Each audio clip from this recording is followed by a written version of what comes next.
This isn't very chill setting of you.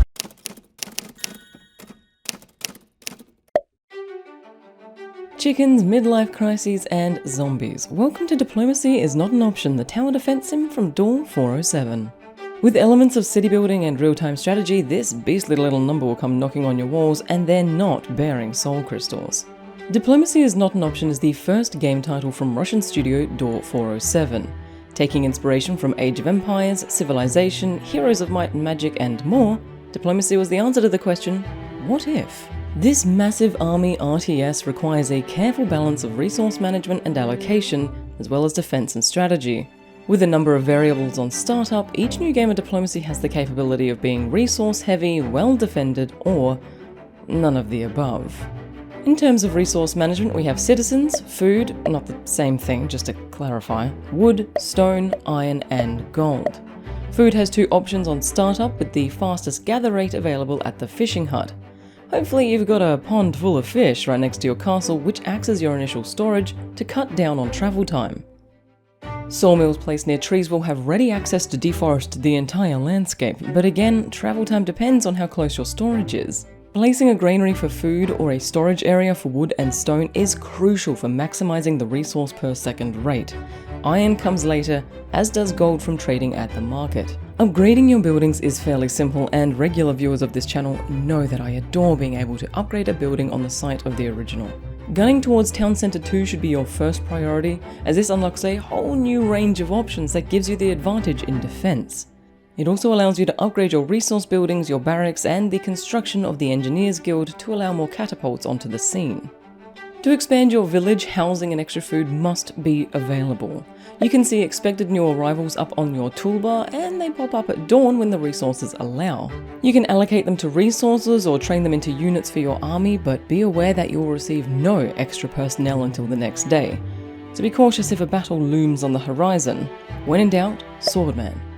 In terms of battle, the first waves will test your walls, if you have them, and you should, and give you a taste of what to expect. Seeing which direction they're coming from gives you a few extra minutes to cobble together some walls and towers while assembling your meager army at that point. Picking key targets throughout the battle is important. In fact, the entire game flourishes under close micromanagement. Once the wave is defeated, you have mere days to collect your dead, rebuild your walls, and retrain your forces before they arrive again. Oh, and if you don't collect your dead and put them to rest in a graveyard, they'll rise as zombies and start attacking nearby workers. The magic system allows for spells to be cast during battle at complete control of the player. Mass Healing, Astral Ray, and Dark Knights can all be summoned as you interact with the battle in real time.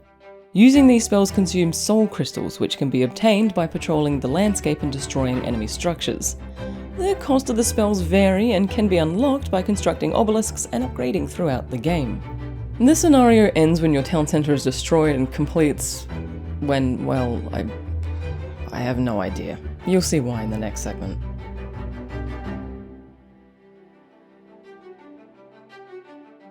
As a city builder gamer, I sat down at my first game of Diplomacy and thought I could take it real easy. I put down buildings and organized my resources and planned to get to my defense at some point.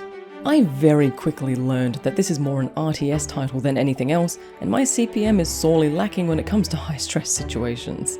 After a few goes at the campaign, I turned to Endless Mode and cautiously set myself to Born to Chill so I could have some time exploring the mechanics and building up defenses, just, getting an idea of the game before developing a strategy. As it turns out, the studio and I have very different ideas as to what chill should mean, and I found myself out-resourced and overrun by the third wave. This happened several times, and at 7 hours in the game, I am still struggling with even this easiest difficulty setting.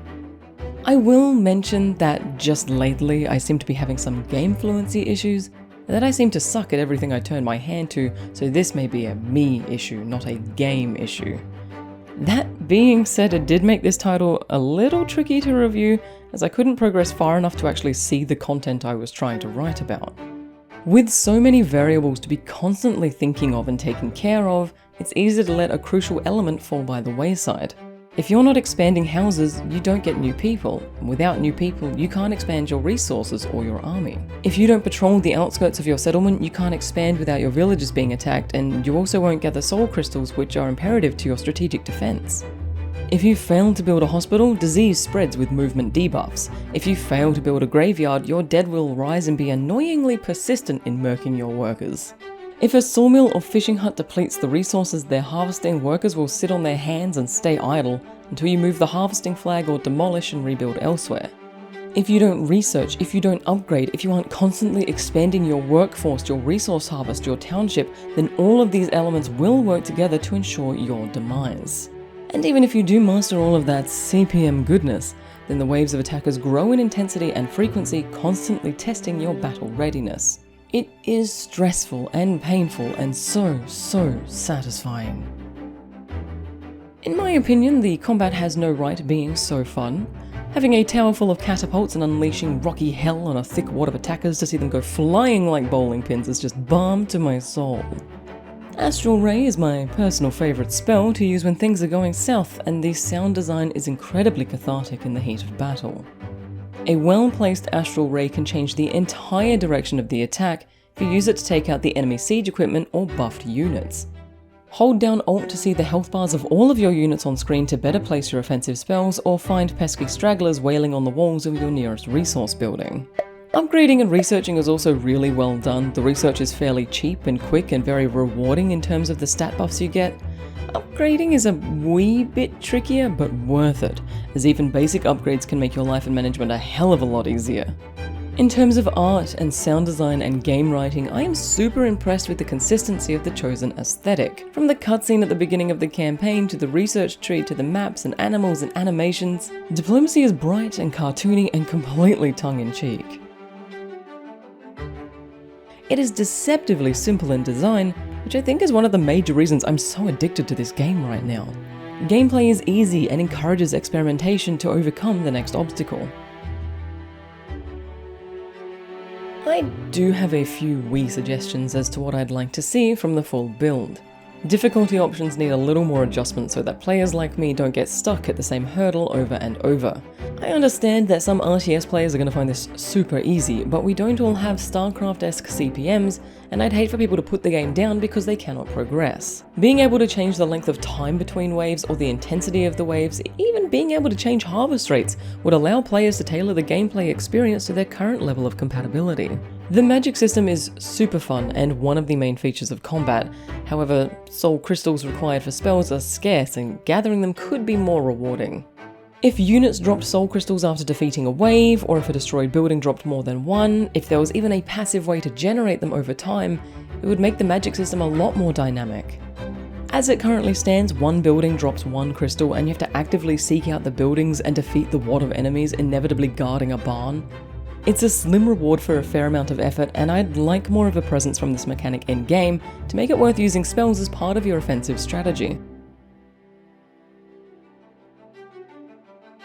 Next, the hauling system that ironically got overhauled. In the previous demo versions of Diplomacy, haulers' huts were buildings in which workers carried resources from one location to another. I was a little surprised to see this mechanic replaced by static storage buildings, as I felt the haulers worked very well in terms of keeping the settlement organized. It also freed up more time for your woodcutters or fishermen or berry pickers to do their jobs, rather than running back and forth from storage. If you played the game with this mechanic, let me know in the comments what you thought of it and the new system. Lastly, map icons, specifically map icons for Tiny Conflict. I spent a fair chunk of time trying to work out where I was being attacked to find a single zombie hammering away at my town centre. As I had auto repair turned on, this was hogging one of my builders as well as slowly draining my resources. With Alt held down, you can see all the health bars of all the units. However, when it's a lone unit, it's really tricky to see amongst everything on screen. A little map icon around the point of attack would save the player precious time, especially with the focus on high clicks per minute. Overall, this is a very addictive, enticing title from a new studio. An intriguing blend of games. Diplomacy is one of those games that sits in the back of your mind when you're supposed to be doing other things. I found myself constantly thinking of new strats, or having revelations about mechanics, or trying to work on scripts or production work. Playing this game for the review did not feel like work, and I genuinely enjoyed collecting information for this video. Thank you for tuning in. Don't forget to review this game on Steam, and if you do pick it up, tell them I sent you. Good luck against the ravaging hordes, and as always, happy creating.